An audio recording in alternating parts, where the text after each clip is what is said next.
സമസ്ത കേരള ജമിയത്തുൽ ഉലമായുടെ ഏറ്റവും വലിയ മഹാനായ നേതാവ്, ഞങ്ങളെയൊക്കെ ബഹുമാനപ്പെട്ട ശൈഖുനാ ശംസുൽ ഉലമ.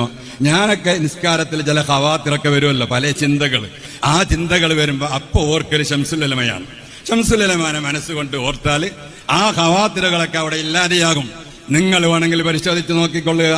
എല്ലാ ദിവസവും മൂപ്പർക്കൊരു ഫാത്തിഹ ഓതിയിട്ട് നിസ്കരിക്കുന്ന സമയത്ത് പല ചിന്തകൾ ഇബ്ലീസ് കൊണ്ടുവന്നിടുകയാണെങ്കിൽ അസ്തമയത്ത് ശംസുൽ ഉലമാനെ ഓർത്തു കഴിഞ്ഞാൽ ആ ഖവാത്തിറൊന്നും ഉണ്ടാവുകയില്ല.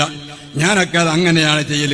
ബഹുമാനപ്പെട്ടവരെ ഓർക്കുമ്പോൾ നമുക്ക് ചെറിയ ഒരു മാനസികമായ അനുഭൂതി നിസ്കാരത്തിൽ കിട്ടും. അപ്പൊ ഞാനൊക്കെ അങ്ങനെയാണ് ഓർക്കല്. നിസ്കാരത്തിൽ വല്ല ചിന്തകൾ മാറിപ്പോയി കഴിഞ്ഞാല്, വല്ല അനാവശ്യ ചിന്തകളും വന്നു കഴിഞ്ഞാല് ശംസുൽ ഉലമനെ ഓർക്കണം നിസ്കാരത്തില്. ഞാനൊക്കെ അങ്ങനെ ചെയ്യല്.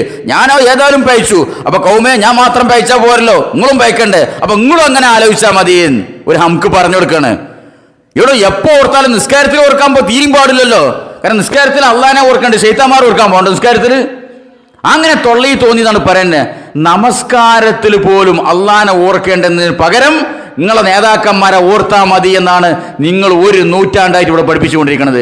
നിങ്ങൾ ആ സിറാത്തുൽ മുസ്തഖീമിലേക്ക് ക്ഷണിക്കുന്നത് തന്നെ, നിങ്ങളെ അള്ളാന്റെ പാർട്ടി തന്നെ, നിങ്ങളെ പ്രസ്ഥാനം ഔലിയാക്കൾ ഉണ്ടാക്കിയത് തന്നെ, നിങ്ങളെ പ്രസ്ഥാനം രൂപീകരിച്ചപ്പോൾ അള്ളാന്റെ റസൂൽ എന്ന് ആമീൻ പറഞ്ഞത് തന്നെ. ബടായി പറഞ്ഞിനുമാണ്ട ഒരു കയ്യും കണക്കൊക്കെ എന്താവന്മാരി പറഞ്ഞുകൊണ്ടിരിക്കുന്നത്. അപ്പൊ നിസ്കാരത്തിൽ ശംസുൽ ഉലമനെ ഓർത്താ മതി, ഇ കെ അബൂബക്കർ മുസ്ലിയാരെ ഓർത്താ മതി. ഒരു രംഗത്തും ഇവരെ നേതാക്കന്മാരെ ഔലിയാക്കളും വിട്ടുള്ള കളി വെളുക്കില്ല. നിസ്കാരത്തിൽ മാത്രമല്ല, ഞാൻ മുമ്പിട്ടിട്ടുണ്ട്, ഭാര്യനായിട്ട് ലൈംഗിക ബന്ധത്തിൽ ഏർപ്പെടുമ്പോൾ ആ ശുക്ലം പോകാൻ നേരത്തും അപ്പം ഇവരെ ഔലിയാക്കളെ ഓർത്താ മതി എന്നാ.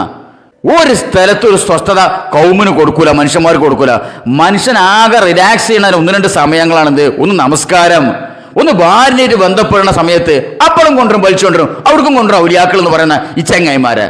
നിങ്ങളൊന്ന് ആലോചിച്ചേക്ക്, ഭാര്യനായിട്ടൊക്കെ ബന്ധപ്പെടുന്ന സമയത്ത് ഭാര്യമാരിന് എന്തെങ്കിലും നാളത്തെ കാര്യം, നാളെ വല്ല ഇറച്ചി വാങ്ങണോ, മീൻ വാങ്ങണോ, അല്ലെങ്കിൽ നാളെ എന്തെങ്കിലും കാര്യങ്ങൾ ചെയ്യണമെന്ന് പറഞ്ഞു കഴിഞ്ഞാൽ മുണ്ടാതെ കെടുക്ക ബലാലെ, ഇത് കഴിഞ്ഞിട്ട് പറയാന്നല്ലേ നമ്മൾ പറയല്.